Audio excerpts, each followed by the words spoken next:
سلام البنات، مرحبا بكم معايا في قناتي. اليوم جبت لكم هادو لي موديل تبع الكاطو زوج. ان شاء الله تعجبكم الفكره اللي درت بهم. انا درت هذا الكاطو تاع الليمونه، حبه الليمون درته بواحد الكلا كريم بزاف خفيفه، جات روعه ما شاء الله بذوق الليمون. ودرت ثاني الكلاصاج تاعو بذوق الليمون كما راكم تشوفوا فيه لهنا، جا خفيف وجا بنه روعه روعه روعه. ودرت هذا الكاطو تاع الصابلي جا يذوب في الفم، جا ما شاء الله جا روعه. انا بغيت نشارككم الفكره ونوريكم كيفاه درتو.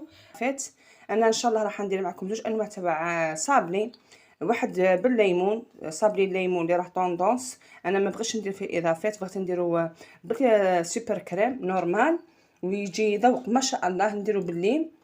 وراح ندير ثاني صابلي سامبل بالمات كوكو. ان شاء الله الوصفه تاع اليوم تعجبكم. دوك نوريكم المقادير تاع الصابلي تاعي. الصابلي تاعي انا جايب بسم الله يذوب في الفم. تبعوها البنات، تعتمدوا هذه الوصفه في كل كيما حنا لي صابلي تاعكم. بغيتي ديري صابلي ديري هذه الطريقه وتنجحي فيها 100%.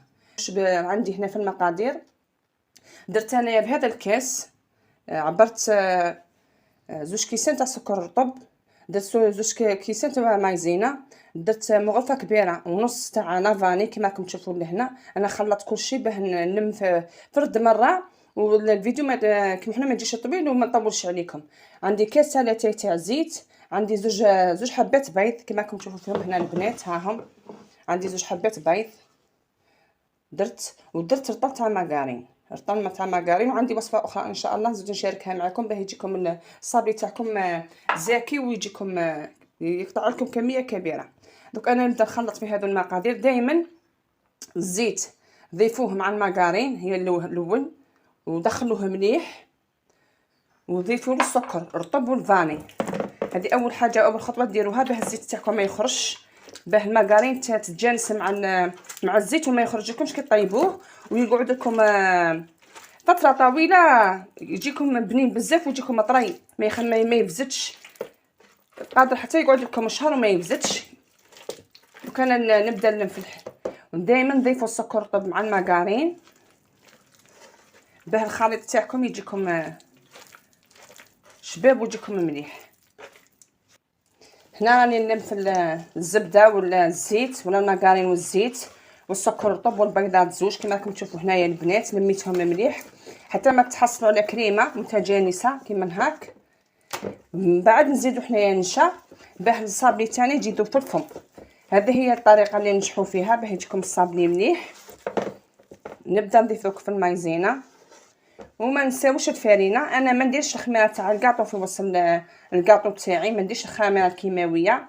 دائما نديرو بليه باه كي ندخلو الفور ما يتنفخش وما يجينيش حبه اكثر من خوتها، يجيني كل قد بعضها. انا دائما نخدم الصابلي تاعي ما نديرش الخميره تاع الكاطو ويجي يذوب في الفم البنات. دوك نبدا نضيف الفرينه بالتدريج. بديت نضيف الفرينه تاعي، انا نديرها غير بشويه باه نعرف القوام تاع العجينه تاعي وما تجينيش يابسه. حاولوا ديروها طريه يا البنات باه كي تبغيو تحلوها وتضيفوا شي فرينه تجيكم مليحه برك والصابلي تاعكم ما يجيكمش يابس. ميت العجينه تاعي يا البنات كما راكم تشوفوا فيها. هذه العجينه تحصلت عليها شدتها بسم الله ما شاء الله كما راكم تشوفوا لهنا. هذه انا ما نزيد لها والو، هذه نحلها نورمال، نتعامل معها نورمال، نزيد لها غير شويه فرينه كي نبغي نحلها. انا عندي هادو زوج قطعات البنات حنخدم بهم. هذا حندير انا زوج انواع. ان شاء الله تعجبكم الفكره ويعجبكم الكاطو تاع اليوم. انا ندخله كي نكمل ندخله يطيب على 180 درجه، نطيبه غير من تحت ما نطيبوش من فوق. دوك انا البنات راح نخدم معكم الكريم تاعي تاع الصابلي تاع حبه الليمون ولا الصابلي تاع الليمون كما راكم تشوفوا لهنايا. عندي الكريمه تاعي نديرها خفيفه بزاف وتجي بنينه. دوك واش نقول لكم واش راح ندير فيها. هنايا عندي نسحق تقريبا، انا مش حنكثر كونتيتي، حندير غير شويه تاع كريم. شوفوا هنايا عندنا زوج مغارف كبار تاع كريم سكر رطب، عفوا زوج مغارف كبار تاع سكر رطب.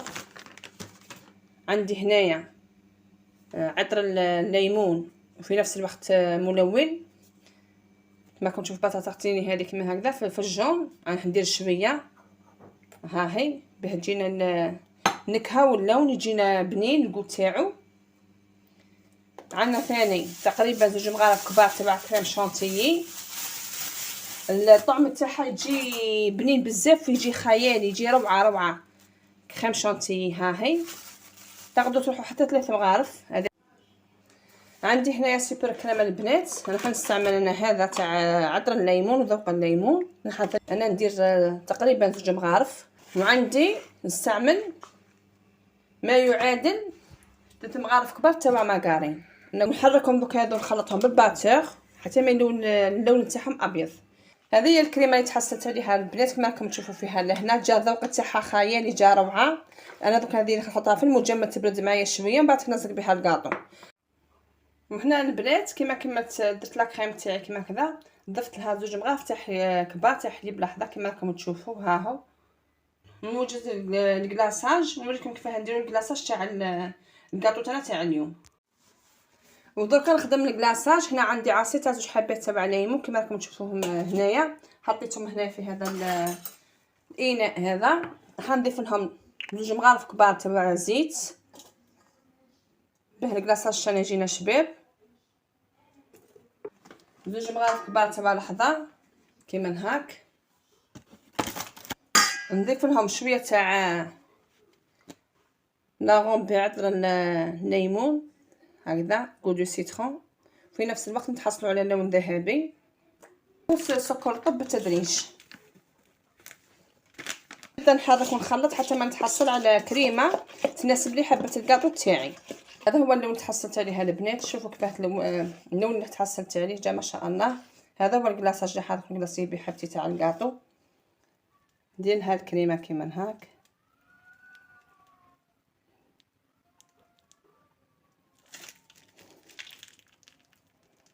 نحاولوا نعمروها شويه.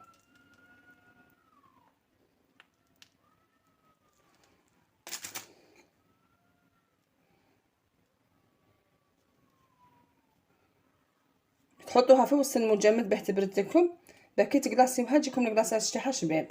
وبسم الله اللون تاعها كيفاه جا روعه. هاو اللون تاعها كيفاه جا ما شاء الله. انا حنزوقهم بهادو الحبات تاع الليمون راهم متوفرين في الاسواق تاعنا ولا في الحوانت. اشريو. هاي حبتنا كيفاه جات، شفتوا جات ما شاء الله.